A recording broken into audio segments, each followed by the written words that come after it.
Hello दोस्तों, मैं अमित कुमार। आज के इस नए वीडियो में हम बात करते हैं क्लास 10th के वो इम्पोर्टेंट चैप्टर के बारे में जो कई बार एग्जाम में 5-5 नंबर दे के जाता है। ठीक है बच्चों, तो इसका नाम है हाइट एंड डिस्टेंस। ठीक है, ऊंचाई और दूरी। उसी में से कुछ ऐसे क्वेश्चंस का हमने कलेक्शन किया है जो एग्जाम के पर्पस से काफी इंपॉर्टेंट है।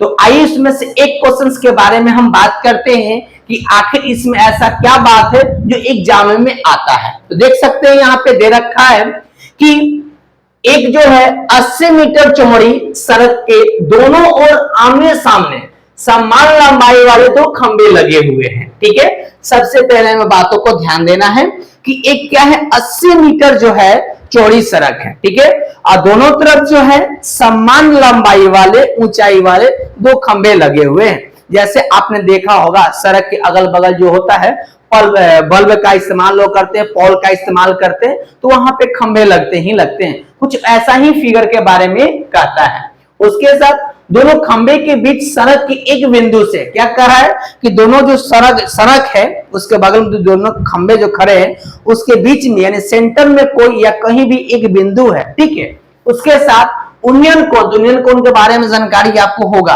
कि जब कोई वस्तु को ऊपर से कोई नीचे दिखता है, ठीक है, तो उसकी आंख के पास क्या कोण बनता है, ऑनवन कोण। और जब कोई वस्तु नीचे से ऊपर की ओर देखता है तो जो उसकी आंख के पास बनता है यूनियन कोण है। यहाँ पर भी सेम बात कहता है। यूनियन कोण जो बनता है आपका, एक बनता है 60 डिग्री का और एक बनता है आपका 30 डिग्री का। तो खंबे की ऊंचाई और खंबे से बिंदु की दूरी ज्ञात करना है। ये आपका क्वेश्चन है।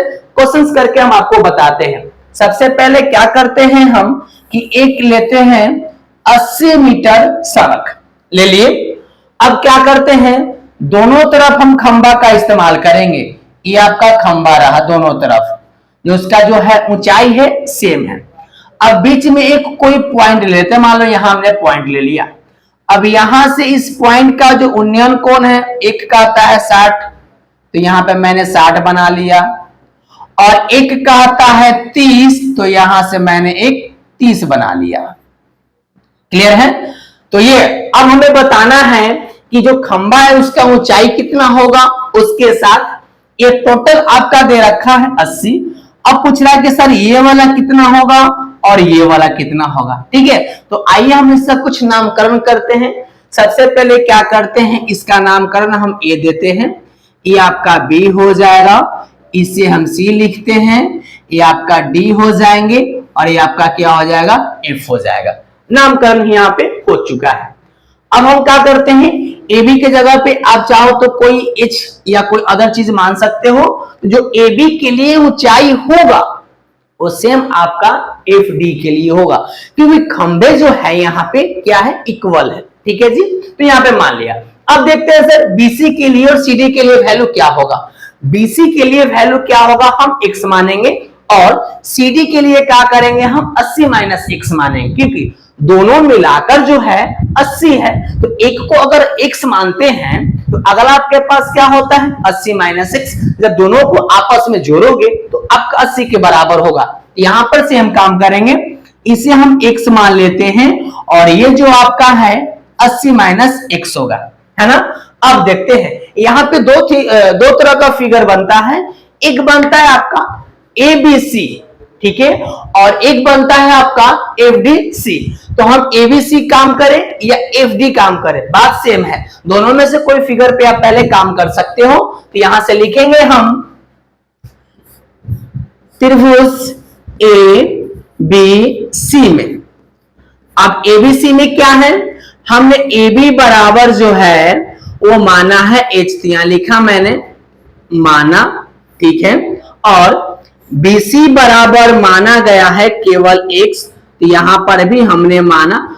आप चाहो तो केवल नाम के अनुसार काम कर सकते हो, जरूरी नहीं है कि यहाँ पे आप कोई टर्म ही माने, आप कुछ अदर भी मान सकते हैं या नामकरण के अनुसार आप काम कर सकते हैं। ठीक है, और यहाँ पे हम यूनियन कोण के बारे में बोले, C जो आपका है वो कितना है, एक आपका तो 60 है और एक आपका 30 है। अगर 60 लेके हम बनाते हैं तो यहाँ पे क्या करेंगे, हम 60 करेंगे। क्लियर है, यहाँ पे मैंने 60 कर दिया। अब इस त्रिभुज में क्या क्या है, तो ये आपका ए बी है, ध्यान से देख सकते हैं, और ये आपका बी सी है। तो ए बी के अनुसार आपका पी काम करेगा और ये आपका बी काम करेगा। तो पी बाई बी आपको जानकारी होना चाहिए, 10 होता है। तो 10 के लिए इस्तेमाल करेंगे हम, यहां से लिखते हैं ए बी बटा में बी सी, और यहां से होगा आपका tan सी। ए बी के लिए हमने h माना तो h लिख दिया, बीसी के लिए x माना गया है, x आ गया, और यहां से लिखेंगे हम tan सी, सी के जगह पर कितना होगा 60 डिग्री होगा, है ना। तो ये आपका होता है h बटा में x, और यहां से tan 60 का जो वैल्यू होता है वो रूट अंडर क्या होता है 3 होता है। यहां से मैं क्रॉस मल्टीप्लीकेशन कर लेता हूं, कोई दिक्कत है नहीं। क्रॉस मल्टीप्लीकेशन करेंगे तो इसके नीचे 1 हो जाएगा, ठीक है। तो यहां से आपका होगा h और इस तरफ से होगा x रूट अंडर केवल 3। क्यों? क्योंकि h में हम 1 से गुना करेंगे तो h बनता है, और x में करेंगे रूट अंडर 3 से तो आपका ये x रूट अंडर 3 हो गया है। अब लिखेंगे इसे हम समीकरण 1। क्यों समीकरण 1 क्यों लिखा? क्योंकि ये सहूलियत होगा थोड़ा समझने में, क्लियर है। तो अब देखते हैं इस त्रिभुज के अनुसार काम करेंगे। लिखेंगे यहाँ पे पुनः त्रिभुज एफ डी सी में, ठीक है। इसमें देखते हैं तो एफ डी जो आपका होगा एच के बराबर होगा, क्योंकि ए बी और एफ डी जो खंबा है दोनों का ऊंचाई क्या होगा सेम होगा एच। और सी डी के बारे में हम बात करें तो जो सी डी आपका होगा वो 80 माइनस x हो जाएगा, और यहां भी यूनियन कोण जो आपका बनता है कितना बनता है 30 बनता है। तो एफ डी इधर से और सी डी नीचे से, यहां पर भी p बाई बी है तो 10 यहां से क्या बनेगा केवल आपका 30 बनेगा। तो एफ डी का वैल्यू मालूम नहीं है, केवल h लिख दिया, और सी डी के लिए लिख सकते हैं हम 80 माइनस x, और 10 30 का वैल्यू के बारे में बोले तो ये रूट अंडर क्या होगा आपका 3 होगा। ध्यान दें 10 30 का जो वैल्यू होता है 1 अपॉन रूट अंडर 3 होता है। यहां पर भी सेम केस, आप क्रॉस मल्टीप्लीकेशन कर लो कोई दिक्कत नहीं है सर। यहां से लिख सकते हैं रूट अंडर 3 इंटू एच, और इस तरफ से बनेगा 80 माइनस, ठीक है आप देख सकते हैं 80 माइनस केवल x हो जाएगा, ठीक है। अब देखिए समीकरण मैंने x से यहां से h का वैल्यू निकाला है, ठीक है। उस h का वैल्यू क्या करेंगे हम पुट करेंगे, लिखेंगे यहां पे हम, है ना, क्या लिखेंगे h का मान समीकरण, ठीक है 2 में रखने पर। अब बात रहा सर कि समीकरण 2 आप तो कहां लिखे ये तो नजर ही नहीं आ रहा है, तो इसे हम समीकरण 1 माने हैं, और इसे लिख लेता हूं समीकरण 2, क्योंकि मैंने शुरू में ही बोला है कि समीकरण लिखने से थोड़ा सहूलियत होता है, आसान होता है मान रखने में। तो h का जो वैल्यू क्या पुट करें समीकरण 2 में, तो पहले से रूट अंडर 3 है देख सकते हैं, और h का जो वैल्यू है यहां से रखिएगा x रूट अंडर 3 हो जाएगा, और इधर से 80 माइनस क्या हो जाएगा केवल x हो जाएगा, है ना। तो अब देख सकते हैं इसे मल्टीप्लाई करेंगे तो केवल क्या आपका होगा, मल्टीप्लाई करेंगे तो ध्यान से देखिए यहां से केवल रूट अंडर 3 तो केवल 3 हो जाएगा, मल्टीप्लाई होगा तो, और इस तरफ से 80 होगा माइनस x हो जाएगा, है ना। माइनस x को हम इस तरफ लेके आते हैं, जैसे माइनस इस तरफ आता है तो प्लस में कन्वर्ट होगा, यानी कि आपका बनेगा 3x प्लस में x, और इस तरफ से देखा जाए तो केवल 80, तो जोड़ेंगे तो आपका होगा 4x बराबर केवल 80, आप 4 से काट दो 20 बार में, यानी x का जो वैल्यू आ गया कितना आ गया आपका 20 आ गया। देख सकते हैं x का वैल्यू 20 आ गया, यानी कि BC का वैल्यू हो जाएगा आपका यहां से 20, और CD का वैल्यू हो जाएगा आपका 60। अब बात करते हैं सर हम हाइट के बारे में, तो हाइट के बारे में बात करते हैं तो आप कोई एक इक्वेशन से वैल्यू को पुट कर सकते हो। मान लो कि हमें समीकरण 1 पे पुट करना, तो लिख सकते हैं x का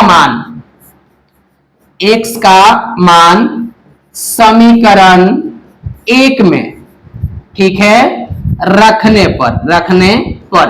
तो समीकरण 1 देखते हैं तो h बराबर x रूट अंडर 3 है, तो x का वैल्यू 20 रख दिया गया, तो यहां से रूट अंडर क्या हो केवल 3 हो गया।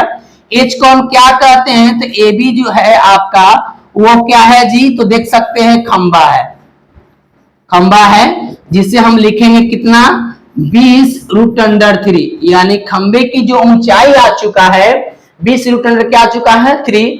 और यहां से BC के बारे में बात करें तो यहां से इसका वैल्यू कितना हो जाएगा 20 हो जाएगा। और इसके बारे में बात करें तो ये 80 में से आपका 20 घटे कितना हो जाएगा 60 हो जाएगा। जो ये आपका कंप्लीट आंसर हो चुका है। तो कहीं दिक्कत है तो आप हमें बता सकते हैं मैसेज के द्वारा, ठीक है। ये काफी इंपॉर्टेंट आपके लिए क्वेश्चन है। क्लियर है बच्चों, इसे अच्छी तरह से समझ ले, ठीक है।